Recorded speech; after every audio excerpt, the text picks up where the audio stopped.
I inherited an abandoned beach cabin from my wife, and my son got the villa in Italy. He sneered, "Go live with the rats," and kicked me out.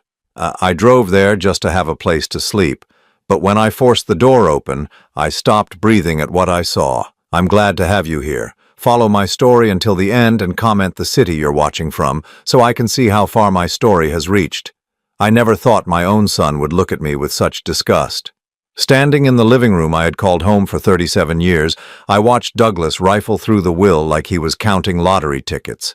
His face twisted into something I barely recognized when he reached the part about the properties. "A beach cabin?" His voice cracked with disbelief. "Dad gets some rotting shack on the coast and I get the villa in Tuscany?" He let out a harsh laugh that made my chest tighten. "Well, that's just perfect. Even in death, Mom knew who deserved what." I kept my mouth shut. What was the point of arguing? Jennifer had made her choices, and apparently I wasn't worth much in her final accounting. The lawyer, Mr. Patterson, cleared his throat awkwardly from behind his mahogany desk. He'd known our family for 15 years, watched Douglas grow from a spoiled teenager into a spoiled adult, but he stayed professional. "Your mother left very specific instructions," Patterson said carefully. "The cabin property is fully paid off, Robert. No mortgages, no liens." Douglas snorted. "Great. Dad can live with the rats and seagulls." He turned to me, and I saw something cold flicker in his eyes. Something I'd been seeing more often since Jennifer got sick. "Hope you like the smell of low tide." My hands clenched involuntarily. This wasn't grief talking. This was Douglas being Douglas, the same kid who used to break my tools and blame the neighbors' children.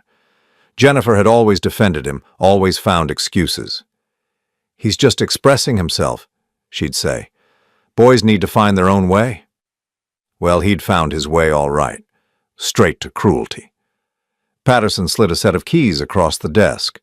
"The cabin is located at 127 Driftwood Lane in Clearwater Beach. It's been unoccupied for some time."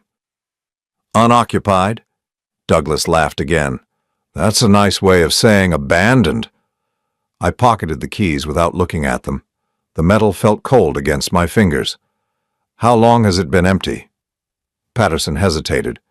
"I'm not entirely sure. Mrs. Holloway was very private about that property." Douglas was already gathering his paperwork, shoving it into his leather briefcase. "Well, this has been fun, but I have a flight to catch. The villa needs to be appraised, and I want to see what I'm working with." He paused at the door, looking back at me with that same expression he'd worn when he was 12 and I'd caught him stealing from my wallet. "You should probably pack your things, Dad. I'm putting the house on the market next week." The words hit me like a physical blow. "This is my house too, Douglas." "Not anymore."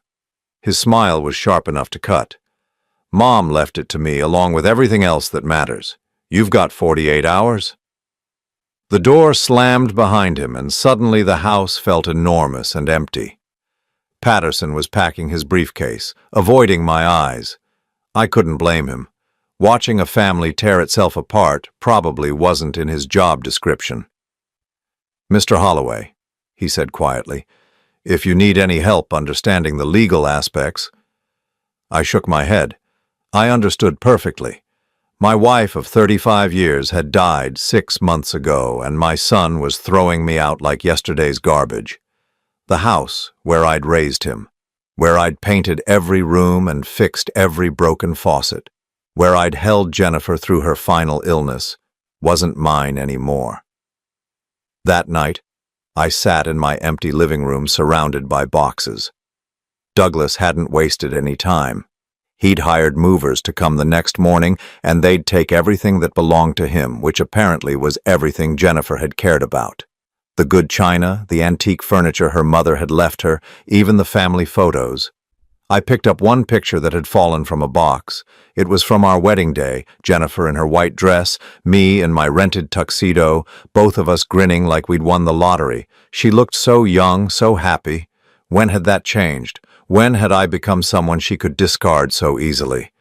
My phone buzzed. A text from Douglas. "Movers come at 8 a.m. Don't get in their way." I turned off the phone and went to bed in my own house for the last time. The next morning, I loaded my pickup truck with everything that was truly mine. It wasn't much: my clothes, some tools, a few books Jennifer had never cared about. The movers barely acknowledged me as they carried out 37 years of my life. One of them almost took my toolbox until I explained it wasn't on their list. By noon, the house was empty of everything except me and my truck keys. I sat in the driveway for a long time, engine running, looking at the house where I'd expected to grow old. The roses Jennifer had planted were starting to bloom. I'd fertilized them just last week, the same way I had every spring for 15 years. Someone else would enjoy them now. The drive to Clearwater Beach took 2 hours. I'd never been to this part of the coast, never even known Jennifer owned property here. How long had she kept this secret? And why give it to me if it was as worthless as Douglas seemed to think? Driftwood Lane turned out to be a narrow, sandy road that dead-ended at the beach. The houses were a mix of old beach cottages and newer construction. Some looked like million-dollar getaways, others like they'd been abandoned for years. Number 1. 27 was definitely in the second category. I parked in front of what might have been a driveway once upon a time. Now it was just sand and weeds.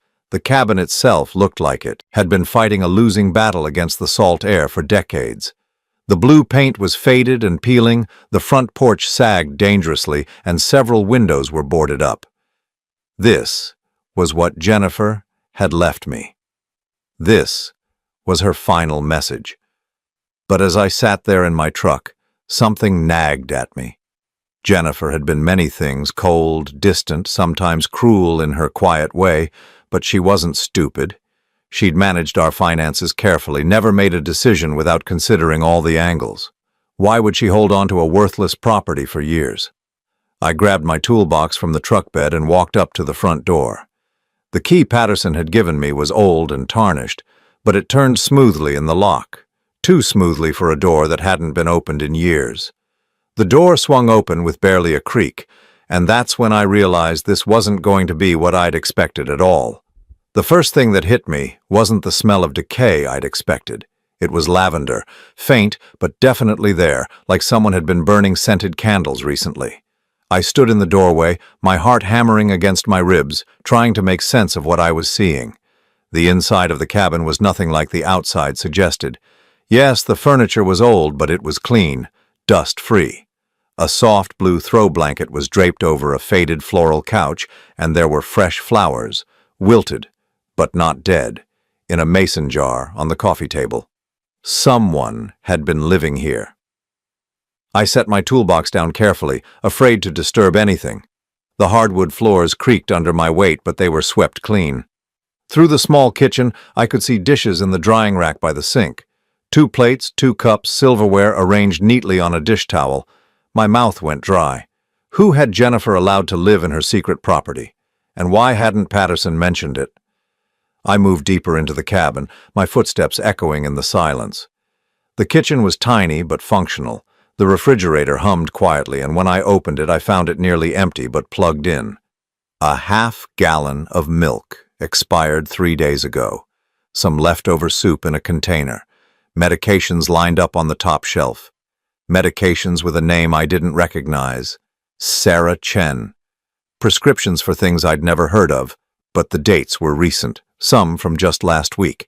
I picked up one of the bottles, reading the label carefully. The address listed was this cabin. Sarah Chen had been using this place as her primary residence, but where was she now? The living room had more clues. A stack of mail on the side table, mostly bills and medical correspondence, all addressed to Sarah Chen at 127 Driftwood Lane. But mixed in with her mail were envelopes addressed to Jennifer Holloway. Same address. My hands shook as I picked up one of Jennifer's letters. It was from her oncologist, dated 2 months before she died.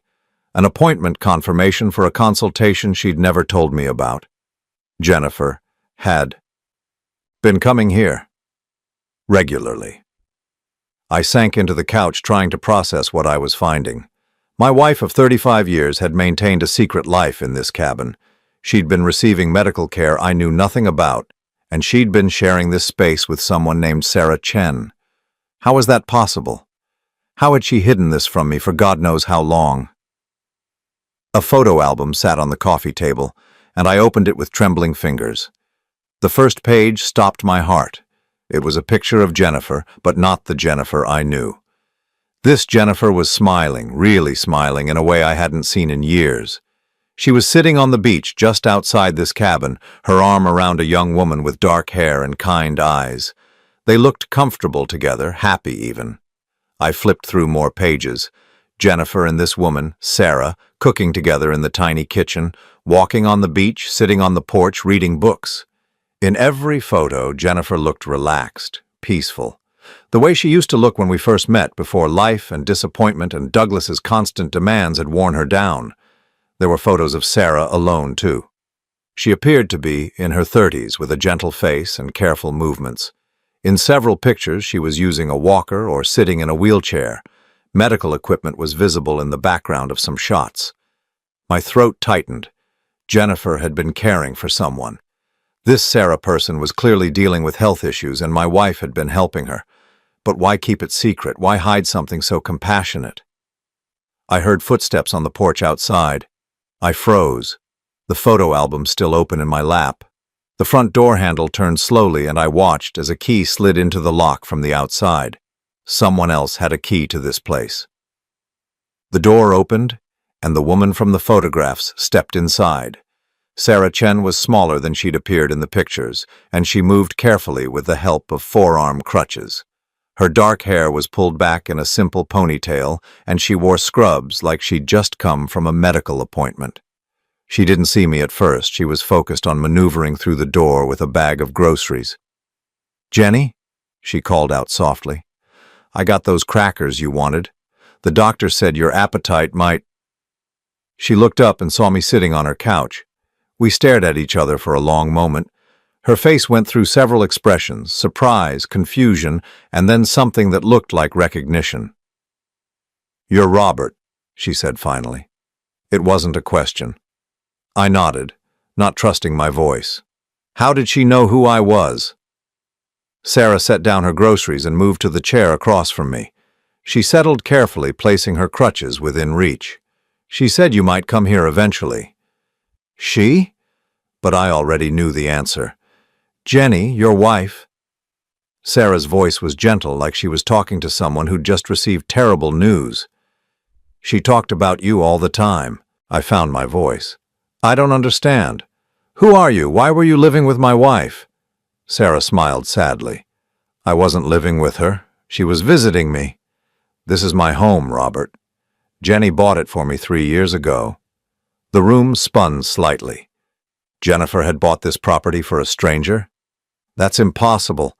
We never had that kind of money. She used her inheritance from her mother, the money she told you she'd donated to charity. Sarah's expression was kind but firm. "She wanted you to know the truth eventually, but she was scared." "Scared of what?" Sarah reached for a manila envelope that was sitting on the side table. "Scared of how you'd react when you learned I was her daughter." The words hit me like a physical blow. I gripped the arms of the couch, feeling like the world had tilted sideways. "That's impossible. Jennifer never had children before Douglas." "Yes, she did." Sarah opened the envelope and pulled out a birth certificate. "She had me when she was 17. She gave me up for adoption because her parents threatened to disown her if she kept me." I stared at the document she was holding out. Sarah Chen, born Sarah Jennifer Holloway. Mother, Jennifer Marie Holloway. Father, unknown. "She found me 2 years before she got sick," Sarah continued. "Hired a private investigator. She'd been looking for me for decades." My mind reeled. Jennifer had a daughter she'd given up and then found again, a daughter she'd hidden from me for 3 years while she was dying. Why didn't she tell me? The words came out as barely a whisper. Sarah's expression grew even sadder. "Because of Douglas, she was afraid he'd make things difficult for me, and because—" She hesitated. "Because what?" "Because she was ashamed of giving me up, of lying to you about the money, of keeping secrets. She said you were a good man who deserved better than a wife who'd spent their marriage living with so many lies." I looked around the cabin again, seeing it differently now. This wasn't Jennifer's secret hideaway. This was where she'd come to be a mother to the daughter she'd lost, to make up for 37 years of absence in whatever time she had left.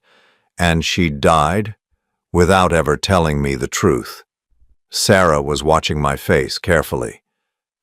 "She left something for you. She made me promise to give it to you if you ever came here." She reached behind the couch and pulled out a wooden box I'd made in high school shop class.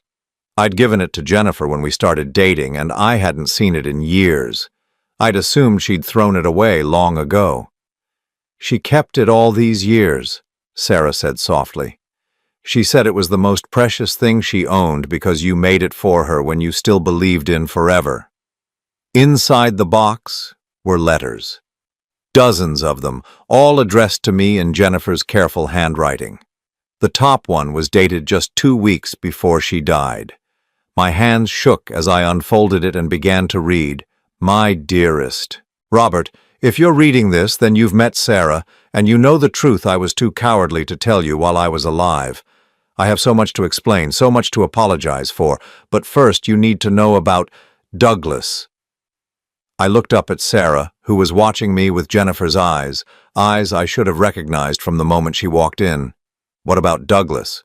I read Jennifer's letter 3 times before the words truly sank in. My hands trembled as I held the paper that would change everything I thought I knew about my marriage, my family, and my son. "My dearest Robert," the letter began, "if you're reading this, then you've met Sarah, and you know the truth I was too cowardly to tell you while I was alive. I have so much to explain, so much to apologize for, but first you need to know about Douglas." I paused, looking up at Sarah, who sat quietly in her chair, her hands folded in her lap. She was letting me process this at my own pace, but I could see the tension in her shoulders. "She wrote this for you," Sarah said softly. "She spent weeks working on it. She wanted to make sure she explained everything properly." I returned to the letter. "Douglas is in serious financial trouble, though he doesn't know the full extent yet. 3 months ago, he took out a massive loan against the villa in Italy, using forged documents that made it appear I had co-signed. He owes $850,000 to a private lending company, and the payment was due last week." My stomach dropped. $850,000. I read the number again, hoping I'd misunderstood. But Jennifer's handwriting was clear and precise. "The villa isn't worth enough to cover what he owes, and when the lenders discover the fraud, Douglas will face criminal charges. I found out about it when the bank called me directly to verify the loan. That's when I hired a private investigator to dig deeper." I set the letter down for a moment, my mind reeling. Douglas had committed fraud. My son, the one who'd just kicked me out of my own home, was a criminal. And Jennifer had known about it before she died. Sarah cleared her throat gently. "There's more, Robert, about the medical treatments." I picked up the letter again. "I've been coming to the cabin not just to spend time with Sarah, but because I've been receiving experimental cancer treatment at the medical center here in Clearwater. The cancer came back 2 years ago, more aggressive than before. I didn't tell you because I couldn't bear to watch you go through that pain again." The words blurred as tears filled my eyes. Jennifer had been fighting cancer alone. While I thought she was getting better, while I believed her checkups were just routine, she was dying and facing it by herself. "She didn't want you to see her suffer," Sarah said quietly. "She said you'd been through enough the first time, and she couldn't put you through watching her waste away again." I remembered those days from her first bout with cancer 15 years earlier. The chemotherapy that left her weak and nauseous, the way she'd lost her hair, the nights I'd held her while she cried from pain and fear. It had been the hardest thing we'd ever faced together, but we'd faced it together. "She should have told me," I whispered. "She wanted to. Every day she wanted to. But Douglas kept demanding more and more of her attention, and she was so tired, Robert. She said it was easier to come here, where she could rest and spend time with me without having to pretend she was strong." I continued reading. "Sarah has a degenerative muscle condition that requires constant medical care. Her insurance doesn't cover everything she needs, and she can't work full-time because of her condition. I've been helping with her medical expenses, and I've arranged for her to receive a significant inheritance when I die." My throat tightened. While Douglas was stealing from us, Jennifer was using our money to care for the daughter she'd never stopped loving. I looked at Sarah, really looked at her, and saw the careful way she held herself, the subtle tremors in her hands that I'd initially attributed to nervousness. "What kind of condition?" I asked her. "Muscular dystrophy," Sarah replied. "Progressive. I was diagnosed when I was 25. My adoptive parents helped at first, but when they died in a car accident 5 years ago, I was on my own. Jenny found me just when I was about to lose my apartment." Jennifer had saved her daughter's life. While our son was destroying his own life with greed and fraud, my wife was quietly being a hero to the child she'd never been allowed to raise. I read on. "Robert, I need you to know that every penny I spent on Sarah came from my mother's inheritance, money that was mine to use as I saw fit. I never touched our joint accounts or your retirement savings, but Douglas has. The private investigator found evidence that he's been forging my signature on withdrawal slips for months." My hands clenched involuntarily. "How much?" Sarah reached for another folder. $43,000 from your retirement account. $27,000 from your savings. He's been taking small amounts each time, probably hoping you wouldn't notice. $70,000. Money I'd saved for decades, money I'd planned to live on when I could no longer work. Douglas had stolen it all, while looking me in the eye and calling me a failure. "There's more in the box," Sarah said gently. "Bank statements, copies of the forged documents, everything Jenny's investigator found." I pulled out the stack of papers with shaking hands. Transaction after transaction, all with my signature but not my handwriting. Douglas had been practicing my signature, and he'd gotten good at it. Good enough to steal my life savings without anyone questioning it. The villa in Italy that he'd inherited wasn't just mortgaged, it was mortgaged to pay gambling debts he had racked up over the past 2 years. The private lending company he owed money to wasn't the kind that accepted payment plans. They were the kind that broke kneecaps. Jenny was trying to figure out how to help him without enabling him further, Sarah explained. She felt responsible because she'd always bailed him out before. But this time the amounts were too large and she was running out of time. I found another letter, this one shorter. "Robert, I know this is overwhelming, but you need to understand something important. The cabin isn't the worthless property Douglas thinks it is. The entire coastal area is being rezoned for commercial development. The state is buying out all the property owners to build a new marine research facility and public park. Sarah's cabin is worth approximately $2.7 million, and the sale is scheduled to close next month." I stared at the number. $2.7 million. I read it again to make sure I wasn't hallucinating. Sarah nodded when she saw my expression. "Jenny arranged it so that I would get $1.7 million, enough to secure my medical care for life, and then some. The remaining $1 million goes to you, along with this cabin to live in until the sale closes." "But why didn't she just tell me? Why go through all this secrecy?" Sarah's smile was sad, but proud. "Because she wanted to make sure Douglas couldn't manipulate you into giving him the money. She knew that if you found out while she was alive, you'd feel obligated to save him from his debts. This way, the money is protected." I leaned back in the chair, overwhelmed. In one afternoon, I'd discovered that my wife had been dying in secret, that I had a stepdaughter who needed medical care, that my son was a thief and a fraud, and that I was about to become a millionaire. "What happens now?" I asked. Sarah reached for her crutches and stood carefully. "Now we wait for Douglas to figure out that the villa can't save him. Jenny's lawyer said he has maybe 2 weeks before the fraud catches up with him. The lending company he owes money to is already asking questions." As if summoned by our conversation, my phone rang. Douglas's name appeared on the screen. I looked at Sarah, who nodded encouragingly. "Answer it, but don't tell him anything yet. Jenny wanted you to see how he reacts when he thinks you have nothing." I swiped to answer. "Hello, Douglas." "Dad, thank God." His voice was strained, panicked, nothing like the arrogant tone he'd used when he threw me out. I need to talk to you. There's been a mistake with the villa. Some kind of paperwork issue. Can you come back to the house? I'm not welcome at the house, remember? You gave me 48 hours to leave. Dad, please, this is serious. I think someone might be trying to steal the inheritance. I need your help. I met Sarah's eyes. She shook her head slightly. I'm afraid I can't help you, Douglas. I'm dealing with my own problems right now. Well, what problems? Dad, you have to understand, this is bigger than both of us. The whole family inheritance is at risk. The family inheritance, I repeated slowly. You mean the inheritance you said I didn't deserve? The one that left me with nothing but a worthless shack? Silence on the other end. Dad, I know I said some things, but I was upset about Mom dying. You know I didn't mean it. Actually, Douglas, I think you meant every word. I hung up and turned off my phone. Sarah was smiling, and for the first time since I'd walked into this cabin, I smiled too. How long do you think it'll take him to realize he's in real trouble? I asked.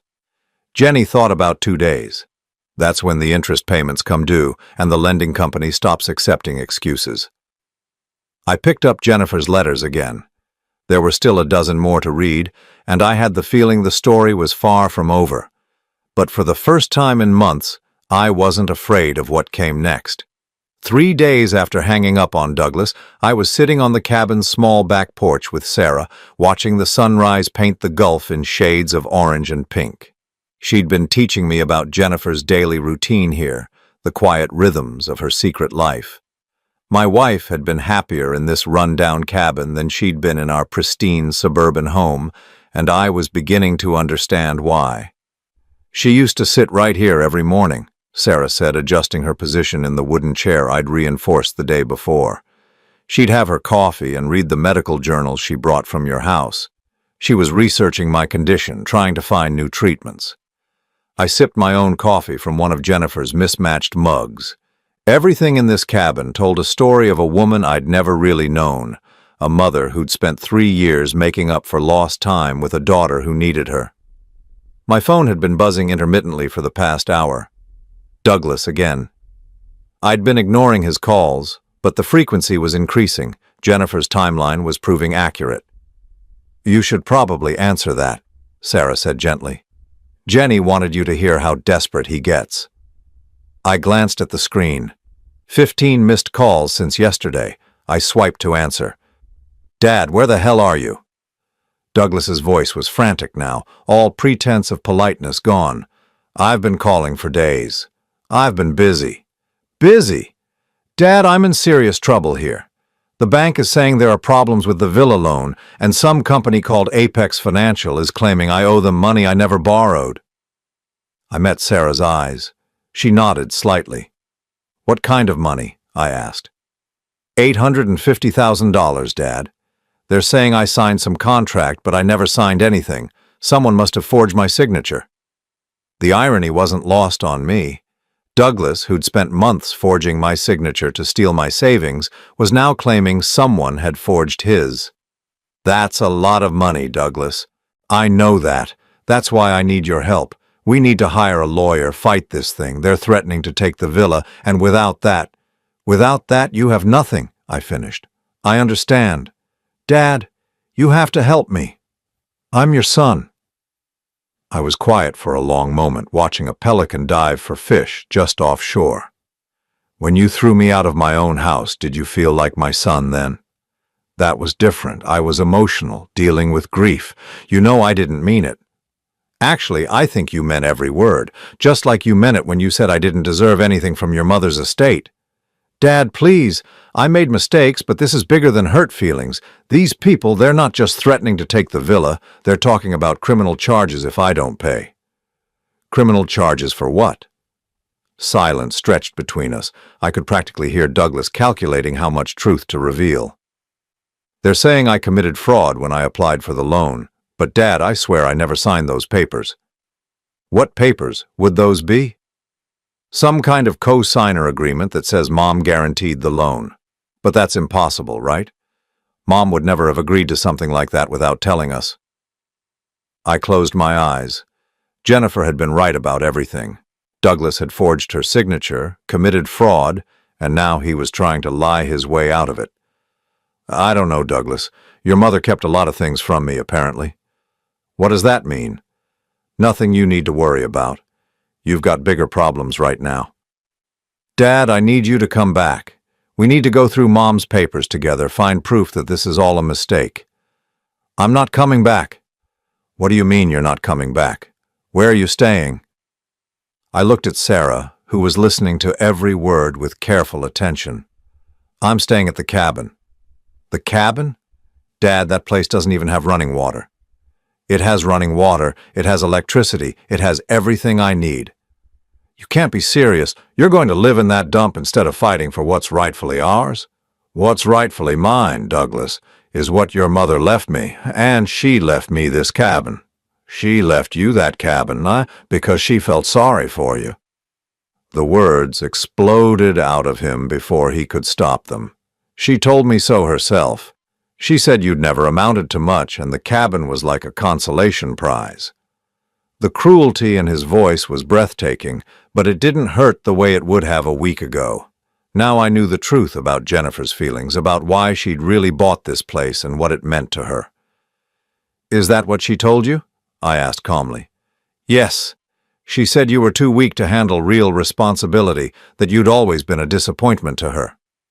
Sarah's face had gone pale. She shook her head slightly, her eyes filling with tears. That's interesting, I said, because I've been reading some of your, mother's papers here at the cabin, and she had a very different opinion of me. And of you. What papers? Oh, just some financial documents, bank statements, medical records, things like that. Medical records? What medical records? I let the silence stretch, watching Sarah dab at her eyes with a tissue. Dad, what medical records? Nothing you need to worry about, Douglas. You've got your own problems to solve. Dad, please, I'm begging you, I need help. These people aren't going to wait much longer. What people, exactly? Apex Financial. They're not a regular bank, Dad. They do private lending for people who can't get traditional loans. Loan sharks. Douglas had borrowed nearly $1 million from loan sharks, and now he was panicking because they wanted their money back. That was probably not a smart financial decision, I said. I know that now, but at the time I thought the villa would be worth enough to cover it. The property values in Tuscany have been going up, and I figured I could flip it quickly. Flip it? You were planning to sell your mother's villa? I needed the money, Dad. I had some gambling debts, and they were getting expensive. Finally, a piece of truth. Douglas had gambling debts on top of everything else. How much do you owe in gambling debts? That's separate from this. How much, Douglas? About $200,000. My grip tightened on the phone. Douglas owed over $1 million to dangerous people, and he was trying to drag me down with him. I can't help you, I said. What do you mean you can't help me? You're my father. I'm your father when you need money. When you're throwing me out of my house, I'm just an old man who never amounted to anything. Dad, I was upset. People say things when they're upset. No, Douglas. You said what you really think, and now you're facing the consequences of your choices. My choices? Dad, someone forged my signature on that loan application. This isn't my fault. I looked at Sarah, who nodded encouragingly. Douglas, I've seen the loan application. I've seen the signature. That's your handwriting. Silence. Then, in a voice so small I almost didn't recognize it.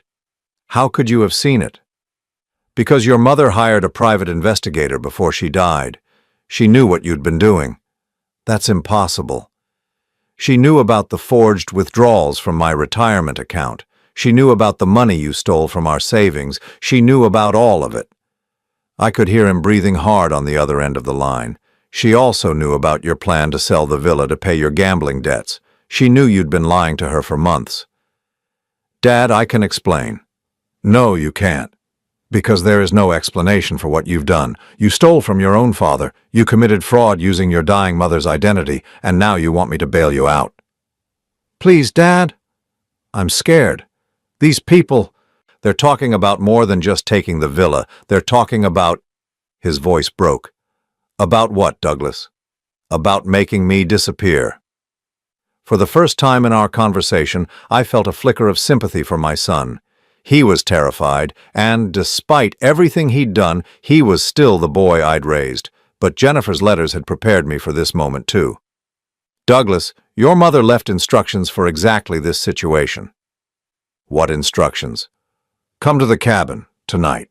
Come alone and come prepared to tell the truth about everything. If you do that, there might be a way to help you, but if you lie to me one more time, if you try to manipulate me or threaten me, you're on your own. Dad, thank you. Thank God, thank you. Don't thank me yet. Just come here. And Douglas? Yes? Bring the original loan documents, all of them. I hung up and turned to Sarah, who was watching me with Jennifer's eyes. Think he'll actually come? She asked. Oh, he'll come, and when he does, he's going to learn just how much his mother really knew about him. Douglas arrived just after sunset, his BMW looking completely out of place on the sandy road. I watched from the kitchen window as he sat in his car for several minutes, probably trying to gather courage or figure out his next lie. Sarah had retreated to her bedroom to give us privacy, but I knew she was listening. This conversation would affect her future as much as mine. When Douglas finally knocked, I let him wait. Jennifer's final letter had been very specific about how to handle this moment. Let him stew, she'd written. Let him realize he's completely dependent on your mercy. I opened the door to find my son looking like he hadn't slept in days. His usually perfect hair was disheveled, his expensive shirt wrinkled, and there were dark circles under his eyes. For a moment, he looked like the scared little boy who used to crawl into our bed during thunderstorms. Dad? He stepped inside, looking around the cabin with barely concealed disgust. This place is smaller than I expected. It has everything I need. He noticed the photo album on the coffee table, still open to pictures of Jennifer and Sarah. Who's that woman with Mom? Someone your mother cared about very much. Douglas picked up one of the photos, studying it closely. I've never seen her before. When was this taken? Sit down, Douglas. We have a lot to talk about. He took the chair across from me, clutching a manila folder against his chest like armor. Dad, I brought the loan documents like you asked, but I want you to know I had nothing to do with whatever Mom signed. I was as shocked as anyone when the bank said she'd co-signed. I opened Jennifer's wooden box and pulled out the investigator's report. Let's start with something simpler. My retirement account. Can you explain these withdrawals? I slid the bank statements across the coffee table. Douglas's face went white as he recognized his own forged signatures. I can explain that. I'm listening. He ran a hand through his hair, a gesture I recognized from his childhood when he'd been caught in a lie. I borrowed some money. I was going to pay it back. $70,000. You were going to pay back $70,000 that you stole from your father's retirement savings. I didn't steal it. I borrowed it. Without asking, using forged signatures. That's called theft, Douglas. His face flushed red. You would never have given it to me if I'd asked. You're absolutely right, because I knew you'd gamble it away. How did you? He stopped himself, realizing he'd just confirmed what I already knew. How did I know about your gambling problem? Your mother hired a very thorough investigator. Would you like to see the photos of you at the casino? The ones from last month when you were supposed to be at her funeral planning? Douglas slumped forward, his head in his hands. Dad, I'm sick. Gambling addiction is a real disease. I know it is, but using it as an excuse to steal from your family isn't treatment, it's enabling. I wanted to get help. I was going to get help. When? After you'd stolen everything we had? He looked up at me with tears in his eyes, and for a moment I felt the old familiar tug of paternal protectiveness. But Jennifer's letters had prepared me for this too. He'll cry, she'd written. He'll say he's sick, that he needs help, that he's sorry. Don't let him manipulate you the way he manipulated me. Tell me about the villa loan, I said. Douglas wiped his eyes and opened his folder. It's all a misunderstanding. Someone forged Mom's signature on the cosigner documents. I never asked her to guarantee anything. I pulled out the investigator's photos. Clear images of Douglas at a bank in Miami, signing documents. bank security camera footage showing him presenting identification for both himself and Jennifer. "This is you," I said, pointing to the photos, "at First National Bank in Miami 3 months ago." Douglas stared at the images, his mouth opening and closing like a fish out of water. "The bank teller remembers you," I continued. "You told her your mother was too ill to travel, but she'd given you power of attorney to handle the loan." "That's not—" "I never said that." "Douglas, stop lying. Your mother is dead. I'm the only family you have left who might help you, and you're still lying to me." Something in my tone must have gotten through to him because his shoulders sagged in defeat. "I needed the money," he whispered. "The people I owed money to, they weren't going to wait anymore. They said if I didn't pay them back, they'd hurt me." "So you decided to hurt your mother instead. She was dying anyway." The words exploded out of him, shocking us both with their cruelty. The cancer was back and the doctors said she had maybe 6 months. I figured, what was the point of saving money for a future she wouldn't live to see? I felt ice water flood my veins. "You knew about the cancer." "Of course I knew. I saw the medical bills. I knew she was getting treatment somewhere." "And you used that knowledge to justify stealing from her." "I didn't steal from her. I used her credit to get a loan I couldn't qualify for on my own. The plan was to pay it back before she died." "With what money?" "With the villa money. I researched the property values. The villa should have been worth at least $1.2 million, more than enough to pay back the loan and have money left over." I leaned back in my chair, finally understanding the full scope of my son's selfishness. He'd planned to sell his mother's beloved villa, the place where she'd been happiest, to pay off his gambling debts. "But the villa isn't worth $1.2 million, is it?" Douglas's face crumpled. "The market crashed in that region. Some kind of environmental issue with the water supply. The property is barely worth $400,000 now." "So you're short about $450,000, plus interest and penalties. The loan company is charging 30% interest on overdue payments." I did the math quickly. Douglas owed close to $1.1 million to people who weren't known for their patience. "What's your plan now?" "That's what I need to talk to you about. Dad, I know I made mistakes, but these people are going to kill me if I don't pay them." "So you want me to pay them instead?" "I want us to work together, pool our resources, maybe take out a loan against the house I inherited." I almost laughed. "The house you threw me out of?" "Dad, please. I know I hurt your feelings, but this is life and death." "It certainly is." I reached into the wooden box and pulled out Jennifer's final letter, the one I hadn't read to him yet. "Your mother had some thoughts about this situation." "What do you mean?" "She wrote this 2 weeks before she died, after she found out about everything you'd done." I unfolded the letter. "Would you like me to read it out loud?" Douglas nodded, his face pale. "My dearest Robert," I began, "by the time you read this letter, Douglas will be desperate. The loan will be overdue, the villa will be worthless, and he'll come to you begging for help. He'll cry, he'll promise to change, he'll say he's learned his lesson. Don't believe him." Douglas jerked as if I'd slapped him. Your mother continues, "Douglas has been stealing from us for over 2 years. Not just the recent thefts you've discovered, but smaller amounts going back to when his gambling problem started.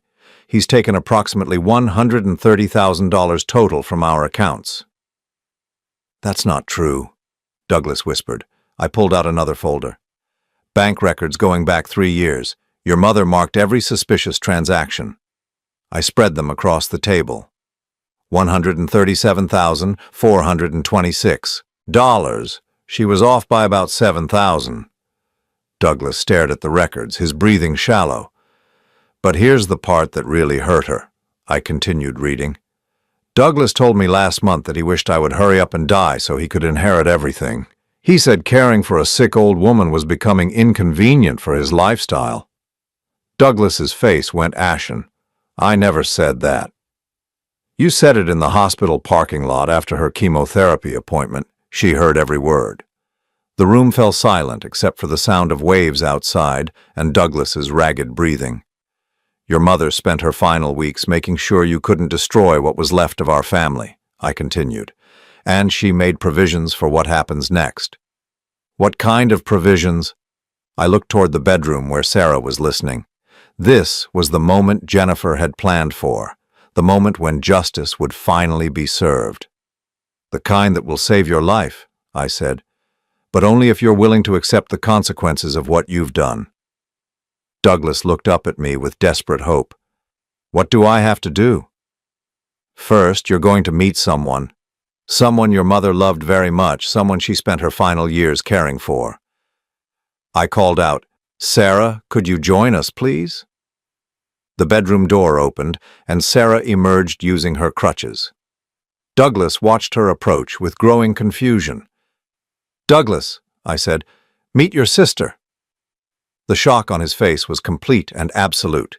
His mouth fell open, and he looked back and forth between Sarah and me as if trying to process an impossible equation. That's impossible, he finally managed. Mom never had another child. Sarah settled carefully into the chair beside me. Yes, she did. She had me when she was 17, and she gave me up for adoption because her parents threatened to disown her if she kept me. Douglas shook his head violently. No, that's not... Mom would have told me. Would she? I asked. The same way she told you about the cancer coming back? The same way you told her about your gambling debts? Sarah spoke gently. Your mother found me 2 years before she got sick. She'd been looking for me for decades. When she learned about my medical condition, she decided to help me. Medical condition? I have muscular dystrophy. It's progressive and the treatment is expensive. Your mother used her inheritance from her grandmother to buy this cabin and help with my medical bills. Douglas's face cycled through several emotions: disbelief, anger, and finally, calculation. I could see him trying to figure out how this new information affected his situation. So this cabin, it belongs to her. It belongs to both of us now, Sarah said. Your mother left it to us jointly. But it's worthless. Dad said it was worthless. Sarah and I exchanged a look. This was the moment Jennifer had been building toward. Actually, I said, your mother was wrong about one thing in her letters. The cabin isn't worth $2.7 million. Douglas's face fell. It's worth $3.4 million. The state raised their offer last week. The silence that followed my announcement was deafening. Douglas stared at me as if I'd just told him the moon was made of cheese, his brain clearly struggling to process what $3.4 million meant for his desperate situation. $3.4 million, he repeated slowly. For this cabin. For this property, Sarah corrected gently. The state needs the entire lot for their marine research facility. The cabin itself will be demolished. I watched my son's face as the implications sank in. Hope flickered in his eyes, followed quickly by calculation. I could practically see him dividing the money in his head, figuring out how much he needed to save his life and how much would be left over. So we split it 3 ways? He asked. That's still over $1 million each. No, I said firmly. We don't split it 3 ways. His face fell. But Dad, I'm family too. I know I made mistakes, but you're right, Douglas. You are family, which is why your mother made provisions for you in her final arrangements. I reached into the wooden box one more time and pulled out a thick legal document. This is your mother's final gift to you, a way out of the mess you created. Douglas reached for the document with shaking hands. As he read, his expression shifted from hope to confusion to something approaching relief.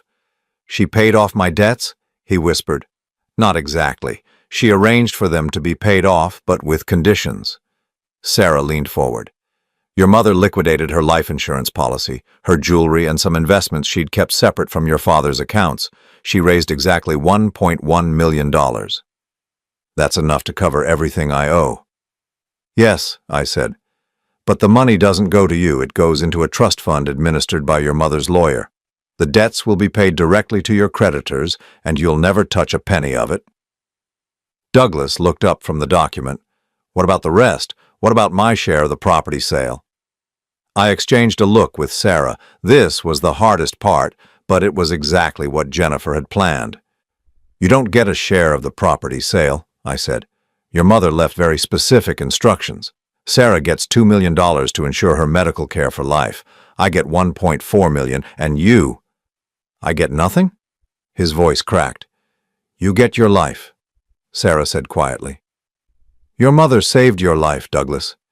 Those men you owe money to, they don't forgive debts. Without her intervention, you would be dead within the month. Douglas slumped forward, the document falling from his hands.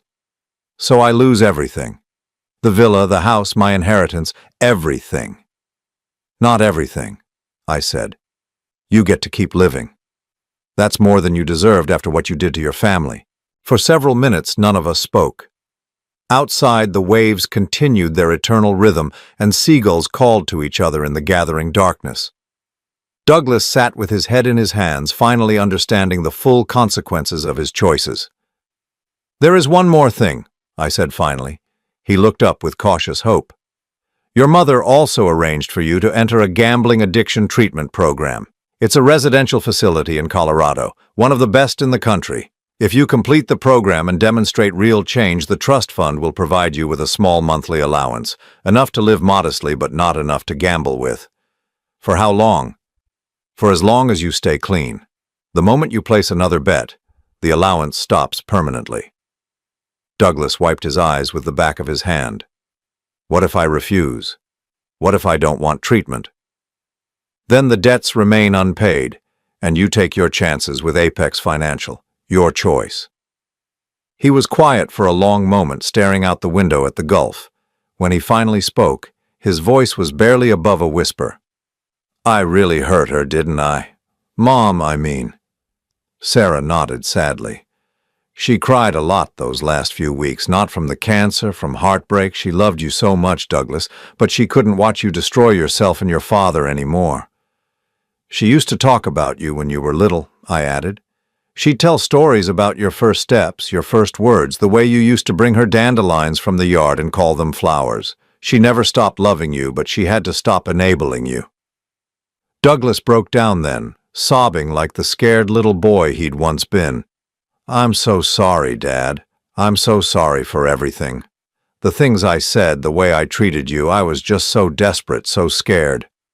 I felt the old parental instinct to comfort him, but I stayed in my chair. This was his rock bottom, and he needed to feel the full weight of it. I know you're sorry, son, but being sorry doesn't fix what you broke. You have to earn forgiveness through action, not words. He nodded, still crying.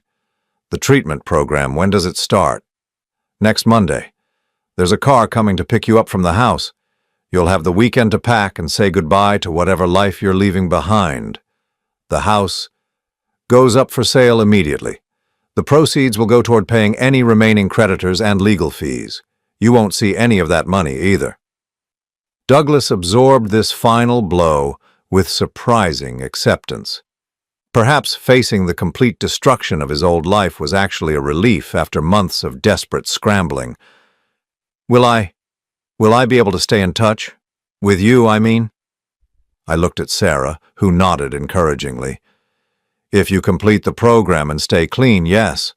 But Douglas, this is your last chance. Your mother is gone, and she was the only one who was willing to bail you out repeatedly. I won't do it if you relapse, if you gamble again, if you try to manipulate or steal from anyone. You're on your own forever. I understand. Do you? Because I need you to really understand what your mother sacrificed for you. She spent her final months researching treatment programs, liquidating assets, and arranging this whole elaborate plan to save your life. She died worrying about whether you'd accept help or throw it away like you threw away everything else. Sarah spoke up. She also wanted you to know about me. She hoped that someday, when you were healthy, we could be a real family, all of us. Douglas looked at his half-sister through his tears. I have so many questions. And I have answers, but only if you get clean first. Your mother made me promise not to enable your addiction the way she had. As the evening wore on, Douglas's initial shock gave way to a kind of exhausted acceptance. We talked through the practical details of his treatment, the legal arrangements, and what would happen to his possessions. It was strange, planning the dismantling of my son's life, but it felt like performing surgery to remove a cancer. Around midnight, Douglas stood to leave. At the door, he turned back to me. "Dad, I know I don't deserve forgiveness, but I want you to know that the things I said about you, about Mom thinking you were a failure, they weren't true. Mom never said those things. I said them because I was angry and scared, and I wanted to hurt you." "I know." "You do?" "Your mother's letters made it very clear how she really felt about me, and how she really felt about you." He nodded, fresh tears starting. "Will you visit me at the treatment center?" "If you stay and complete the program, yes." "And after?" "If I get clean." I looked at Sarah, who was listening to our conversation with gentle attention. This was her family too now, and her opinion mattered. "One day at a time, Douglas. Prove that you've changed, and we'll see what kind of relationship is possible." After he left, Sarah and I sat on the back porch listening to the waves and processing everything that had happened. "Do you think he'll actually stay in treatment?" she asked. "I don't know. Your mother thought he would. She believed that deep down, underneath all the addiction and selfishness, there was still the little boy who used to bring her flowers. What do you think?" I considered the question carefully. "I think she gave him the best chance anyone could. Now it's up to him." 3 months later, I was standing in the same spot where I'd first met Sarah, but the cabin looked completely different. The state had purchased the property and given us 60 days to relocate. Sarah had found a beautiful, accessible home 20 minutes inland, close to her doctors but far enough from the tourist areas to be affordable. I'd bought a small house just 2 blocks away. The money from the property sale had transformed both our lives.